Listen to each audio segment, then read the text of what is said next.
Novo poglavje v sporu glede upravljanja soteske Blejski Vintgar.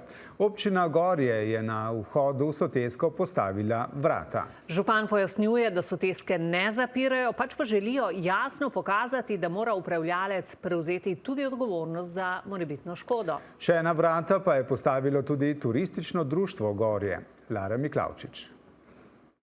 Dolgoletni spor zaradi nejasnosti, kdo bo upravljal sotesko Vintgar, se nadaljuje. Tole je ogrodje vrat, ki ga je ob vstopu v sotesko kot lastnica tega dela zemljišča postavila občina Gorje. Župan Gorij Peter Torkar na to odgovarja: soteske Vintgar ne zapiramo. Na vhodu v sotesko bomo postavili vrata. Vstop bo še naprej omogočen vsem, ki jim bo to dovoljeval zakoniti upravljalec soteske.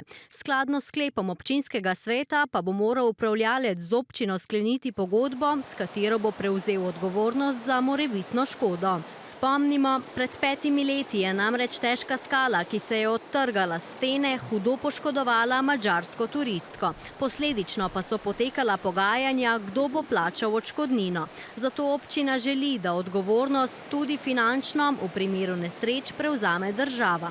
V tem primeru je to Ministrstvo za naravne vire in prostor oziroma javni zavod Triglavski narodni park. TNP o fizični pregradi pravi, da bodo od občine Gorje zahtevali vso potrebno dokumentacijo za postavitev zapore. Če se bo izkazalo, da so bili posegi v sotesko nelegalni, bi lahko Blejski Vintgar ostal zaprt celotno sezono. Upravljanje, vzdrževanje in nadzor soteske po besedah župana namreč še vedno niso pravno določeni. Trenutno sicer z Blejskim Vintgarjem upravlja turistično društvo Gorje, ki od 300 tisočih obiskovalcev letno pobira tudi vstopnino. Kljub temu, da je edini zakoniti upravljalec in pobiralec vstopnine za naravne vrednote na območju Triglavskega narodnega parka prav TNP. Sicer je še ena vrata v soteski postavilo tudi turistično društvo Gorje. Razlog pa omejitev dostopa zaradi varnosti obiskovalcev. V turističnem društvu pa na pregrado, ki jo je postavila občina, odgovarjajo, da se na otvoritev sezone, ki bo prvo nedeljo v aprilu, nemoteno pripravljajo.